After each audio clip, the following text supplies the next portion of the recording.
Hello everyone, সবাই কেমন আছো? আশা করছি সবাই ভালো আছো। অনামিকাস ব্লগ চ্যানেলে তোমাদের আরও নতুন একটা ভিডিওতে স্বাগত জানাই। সকালটা আজকে শুরু হয়েছিল কফির কাপে চুমুক দিতে দিতে।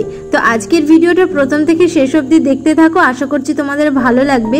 আর আজকের ভিডিওটা এমনই একটা ভিডিও যে জিনিসটার অপেক্ষা অনেক দিন ধরে করছিলাম, সেই জিনিসটা ফাইনালি আজকে কিন্তু আমাদের বাড়িতে এসেছে। কিন্তু আজকে আসবে সেটা ভাবতে পারিনি। সারাদিন যতই গল্প করি না কেন, খেতে বসার টাইমে কিন্তু এই টেবিলে বসে আমার আর মায়ের গল্প একদমই শেষ হয় না।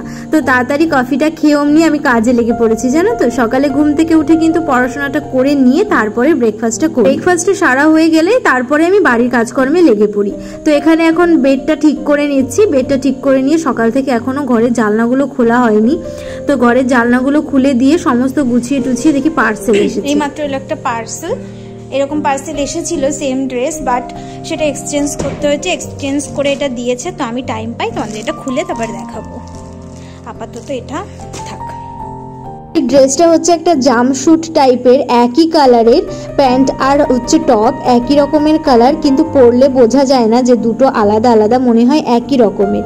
তো এরকম একটা জাম্পস্যুট আমার অনেক দিনের ইচ্ছা ছিল, তো অর্ডার দেওয়া হয়েছিল, চলে এসেছে পার্সেলটা। আর যে জিনিসটার অপেক্ষা আমরা করছিলাম, যে জিনিসটা আমাদের খুবই প্রয়োজনীয়, ভীষণ ভীষণ প্রয়োজনীয়, যেটা না হলে চলছিলই না, তো সেই পার্সেলটা কিন্তু শেষমেশ চলে এসেছে। আর বড় গাড়িতে করে এসেছে, কারণ এটা একটা বড় পার্সেল। গাড়িটা করার পর প্রত্যেকটা জিনিস অল্প অল্প করে কিনছি, সঞ্চয় করে করে কিনতে ঠিক কতটা কষ্ট হচ্ছে আর কতটা কষ্ট করে আমরা কিনছি, এটা কিন্তু আমাদের ফ্যামিলির কয়েকজন ছাড়া আর কেউই জানে না। সবাই শুধু গাড়ি আসা দেখে, পার্সেল বাড়িতে নামানো দেখে, কিন্তু এই পার্সেলটা অর্ডার করার আগে আমাদের কত রকমের সমস্যার সম্মুখীন হতে হয়, কত স্যাক্রিফাইস করতে হয়, সেটা কিন্তু কেউ জানে না। সবাই শুধু দেখে যে আমাদের অনেক টাকা, আমরা অনেক পার্সেল অর্ডার দিই আর আমাদের অনেক জিনিস আসে। এখন সোসাইটিটা এরকমই, তুমি কি খাচ্ছ কি পড়ছো সেটা কিন্তু কেউ দেখবে না। তোমার বাড়িতে যদি নতুন নতুন জিনিস আসে তাহলে কিন্তু সবাই বড় বড় চোখ করে তাকিয়ে দেখবে আর ভাববে যে কত পয়সা, প্রত্যেক দিন কোনো না কোনো পার্সেল আসছে।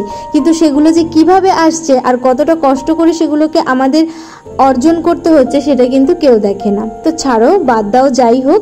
তো কি এটা এসেছে পার্সেল, তো তোমাদের সেটাই আমি দেখাতে চাইছি। দুদিন পর এটাকে সেট করতে আসা হয়েছে, না ভুল বললাম, দুদিন পর না, একদিন পরেই এটাকে সেট করতে আসা হয়েছে। আর ওদিকে সেট করতে করতে আমি এদিকে রান্না বসিয়েছিলাম, তাই রান্নাও করছিলাম মাঝে মাঝে এসে। তো এটা হচ্ছে, হ্যাঁ তোমরা ঠিকই ধরেছো, আশা করি এতক্ষণে যারা গেস করতে পেরেছো, এটা হচ্ছে একটা ওয়ার্ড্রপ, মানে অনেকে যেটাকে আলমারি বলে থাকে। খাটের বক্স, টিনের ট্রাঙ্ক, এগুলোই কি জামা কাপড় কোনোদিন ভালো থাকে? তোমরাই বলো তো, আর তোমরা একটু ভেবে বলো। তো জামা কাপড়গুলো একেবারে বিচ্ছিরি অবস্থায়, মানে এই কদিন ধরে আমরা বয়ে নিয়ে বেড়াচ্ছি। খাটের বাক্সে, একটা ভাঙা শোকেসে, দুটো ট্রাঙ্কে, যার ভিতর জামা কাপড় একদমই সেভ না। সুন্দর সুন্দর দামি দামি জামা কাপড় যেগুলো 7-8 বছর টিকে যাওয়ার কথা, সেগুলো 1-2 বছরের মধ্যেই খারাপ হয়ে যাচ্ছে। তো ফাইনালি এটা সেট করে দেওয়া হয়ে গেছে, কিন্তু যেটা হয়েছে আমার প্রচুর কাজ বেড়ে গেছে।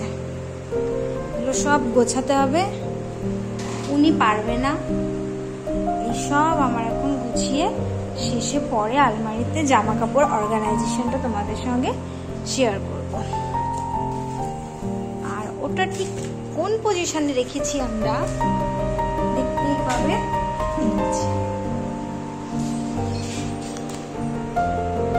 এতদিন পর ভালো ভালো জামা কাপড়গুলো একটা সঠিক ঠিকানা পেল, তো সেই জন্য আমি সন্ধ্যাবেলায় একেবারে লেগে পড়েছি সমস্ত জামা কাপড় গুছিয়ে নিতে। সব খাটের বাক্স থেকে, শোকেস থেকে ভালো ভালো জামা কাপড়গুলো সব নিয়ে এসেছি।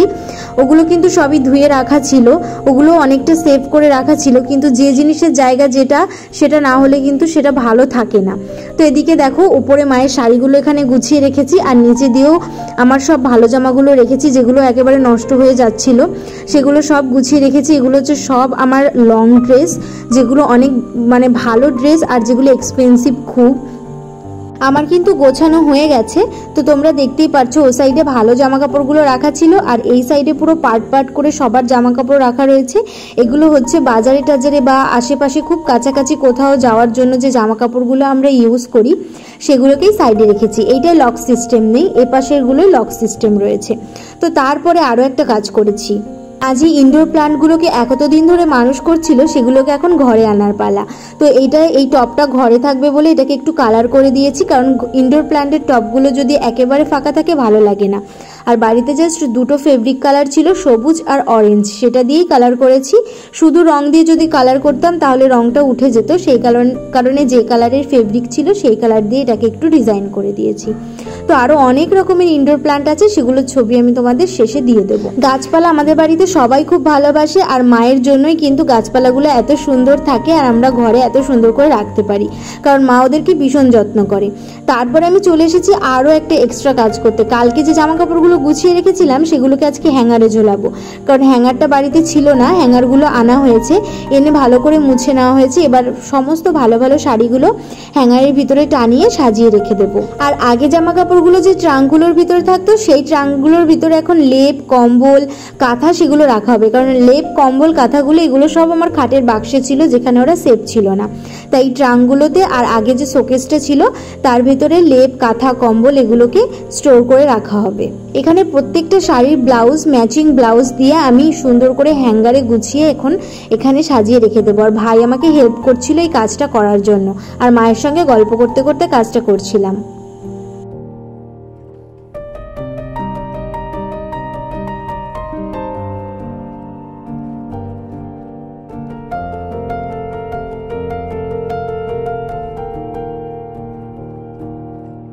তো এই দেখো, দেখতেই পারছো গোছানো হয়ে গেছে আমার। এখানে সব শাড়িগুলো গোছানো হয়ে গেছে, আর কিছু শাড়ি আছে যেগুলো মা বাজারে বা কাছে পিঠে কোথাও যাওয়ার সময় পরে, সেগুলোকে আমি আলাদাভাবে নিচের তাকটায় রাখবো। তো সেইগুলো আমি এখনও গুছিয়ে পারিনি। আপাতত এই সব ভালো শাড়িগুলো আমার গোছানো হয়ে গেছে, আর এই শাড়িগুলোকে আমি এই ওপর দিয়ে অথবা নিচের তাকটাতে রাখবো। আর বাবা আর ভাইয়ের জামা কাপড়গুলো আমি একেবারে আয়রন করে রেখে দিয়েছি ভাঁজ করে। আর এর আগে কোথাও যাওয়ার আগে আমাকে প্রচুর এগুলো গোছাতে হতো, যার জন্য আমার একদমই মেজাজ খিটখিটে হয়ে যেত। সেই কারণে সব জামা কাপড় সুন্দর করে আয়রন করে গুছিয়ে রেখে দিয়েছি, যাতে কোথাও যাওয়ার আগে আমার ঝামেলা না করতে হয়। তারপর এসেছি রান্না করতে। এর মাঝে পুরো গোটা একদিনের ভিডিও পুরোটা শ্যুট করতে পারিনি, তাই তোমাদের দুদিনের ভিডিও আমি একসঙ্গে দিচ্ছি। এটা হচ্ছে পরের দিন, মানে যেদিন আলমারিটা এসেছিল সেদিনের পরের দিন, যেদিন সেট করে গেল সেই দিনকে। তো জামা কাপড়গুলো সব সেট করে রাখার পর আমি এখানে রান্না বসিয়ে দিয়েছি। আর আজকে বাড়িতে অনেক দিন পর পাঙাশ মাছ হচ্ছে। তোমরা কে কে পাঙাশ মাছ খেতে পছন্দ করো অবশ্যই জানিও। আর এখানে একটু ভাতের ভিতরে পেঁপে সিদ্ধও দিয়ে দিলাম। পাঙাশ মাছের নাম শুনলে কিন্তু অনেকেই নাক সিটকায়, কিন্তু আমার ছোট থেকেই পাঙাশ মাছ ভীষণ পছন্দ। মামারা, যখন আমি ছোট ছিলাম তখন মামারা হাটের থেকে আসার সময় যখন মামা বাড়িতে যেতাম পাঙাশ মাছ নিয়ে আসতো, আর দিদা এই মাছ ভেজে দিত, আর আমি এই মাছ ভাজা দিয়ে অনেকগুলো করে ভাত খেয়ে নিতাম। ছোট থেকেই আমার পাঙাশ মাছটা ভীষণ পছন্দ। অনেকের পছন্দ হয় না, যাই হোক, যেটা যার যার ব্যক্তিগত ব্যাপার, সবাই সব কিছু খেতে পছন্দ করে না। তো এখানে এই মাছটা দিয়ে আলু দিয়ে আজকে মশলা দিয়ে একটা ঝোল করেছিলাম, যেটা খেতে হয়েছিল দুর্দান্ত। রেসিপিটা শেয়ার করতে পারিনি, কোনো একদিন যদি সময় পাই অবশ্যই এরকম রান্না যদি আবার করি রেসিপি তোমাদের সঙ্গে শেয়ার করে দেবো। এখন ভাইকে ভাত দিয়ে দিচ্ছি, আমরাও দুপুরের খাবারটা এখন খেয়ে নেবো। বেশি বড় না রেখে একটু ছোট ছোট পিস করে নিয়েছি, তাহলে না যেন রান্না করতেও সুবিধা হয়, ভেতরে মশলাগুলো ঢোকেও ভালো। দুপুরের খাওয়া দাওয়া সেরে একটু ও বাড়িতে গেছিলাম কিছু শাক পাতা আনতে, কারণ একটু টুকটাক ও বাড়িতে বেশ ভালোই কটা শাক পাতা হয়েছিল, তো সেগুলো তোলার জন্য এসেছিলাম এই বাড়িতে। তো এখান থেকে সেই শাকগুলোই আর কি তুলে নিচ্ছি। আর আমাদের এই বাড়িতে জানো তো রসনা গাছ হয়েছে, তোমরা অনেকেই হয়তো নাও চিনতে পারো। তো রসনা গাছের রসনা যদি হয় অবশ্যই তোমাদের সঙ্গে শেয়ার করব। ফুল এসেছে, আশা করি অল্প কদিনের মধ্যে রসনাটাও হয়ে যাবে। আর এখানে প্রচণ্ড মশা ছিল, কারণ শুধু জঙ্গল, তো মশা হওয়াটা স্বাভাবিক। তো কিছু শাক পাতা তুলে নিয়েছি, কিছু পিপুলির শাক ছিল, আর একটা শাক পাতা ছিল অনেকেই চিনতে পারবে না, ওটার নামটা ঠিক আমি জানি না। ওটার পাতাটা খায়, ভীষণ একটা তীব্র স্মেল ওই পাতাগুলোয়। তো সব তোলা হয়ে গেছে, এখন যাচ্ছি বাড়ির দিকে। তো আজকের ভিডিওটা এই পর্যন্তই রাখছি, কেমন লাগলো অবশ্যই জানিও। আর ওয়ার্ড্রপ বা আলমারিটা তোমাদের কেমন লেগেছে সেটাও একটা কমেন্টের মাধ্যমে জানিও। তাহলে তোমাদের সাথে দেখা হবে আবার নতুন কোনো ভিডিওতে। টাটা।